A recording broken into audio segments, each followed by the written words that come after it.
que como pasan tantas noticias nos vamos olvidando. Recordamos que decía el señor Cosidó en ese WhatsApp. ¿Quién controla la sala segunda de ese tribunal? Lo controlan ellos por la puerta de atrás. Que no està acceptat com a testigo. Por eso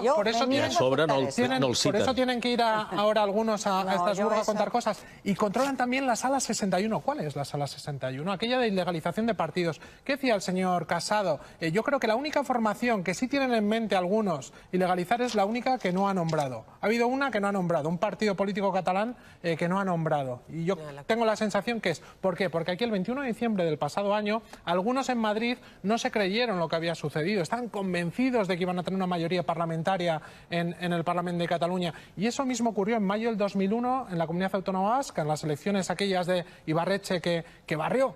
¿Qué sucedió unos años después? Pues cuando no tenían un plan político para poder ganar, pues ilegalizaron una formación por un asunto de mera estadística, para poder hacerse con el gobierno quitando a uno de los actores. Y yo tengo la sensación, y decía, que como se está aplicando ese mismo manual represivo que se utilizó en Euskal Herria en un contexto completamente diferente, pues a mí no me extrañaría nada, pero absolutamente nada, y esto lo comentaba, que algunas veces digo que algunos representantes catalanes son un poco naif, ¿no? Decía, pues esto puede pasar, y me decía, no, hombre, no, ¿cómo va a pasar eso? Le dije, pues mira, una persona que me dijo que cómo van a agredir el 1 de octubre, pues hoy en día está en prisión, y me lo dijo 2 días antes en la campaña por el sí en Montjuïc, ¿no? Diciéndome como, no se les puede pasar ni por la cabeza ir a reprimir a votantes pacíficos y a miles, pues...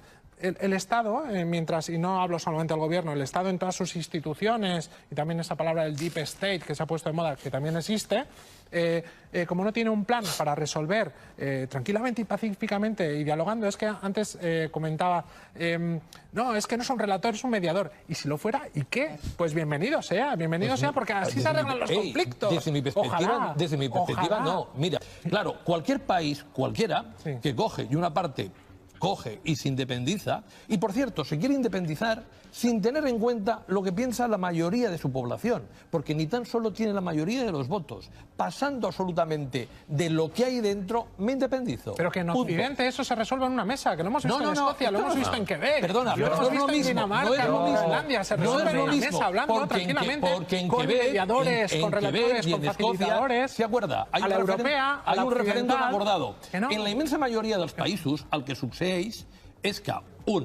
quan es demana un referèndum per la independència, diuen directament que no cap a la Constitució. Només tens 2 exemples, aquests 2 exemples han estat acordats, i aquí el que va fer uns era tirar cap endavant. I això té conseqüències. Ara què ve? Ara bé, jo considero... ¿Qué dos ejemplos? Canadà i el Regne Unit. Vale, i Groenlàndia i Montenegro. Tampoc. Sisplau, què? Ens anem a Iugoslàvia? Volem que sigui Iugoslàvia? No. Estem en un procés com el de Iugoslàvia. Mira, t'explico, que no lo sabes. No, perdona.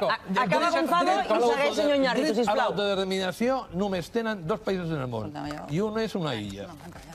Per tant, Eritrea y Santo Tomé y Porto Príncipe. D'acord. No, que va, te has confundido. Señor Iñárritu. No, es San Kitts y Nevis y es también Etiopía, los que tienen recogidos dentro de su constitución, pero dentro del marco constitucional, y lo hemos mencionado, también está Escocia, también está Quebec, pero ha habido muchos más casos que dentro de su marco institucional, y mencionaba antes Dinamarca, pero cuando en el caso de Montenegro, que decías, queremos volver a Yugoslavia, se fue la Unión Europea y el Consejo de Europa los que monitorizaron ese proceso y los que fijaron qué estándares se debían seguir para ser reconocidos por la Unión Europea. ¿Y sabes cuáles eran? Deixa-la acabar, sisplau, Gonzalo. Sisplau, Gonzalo, por favor.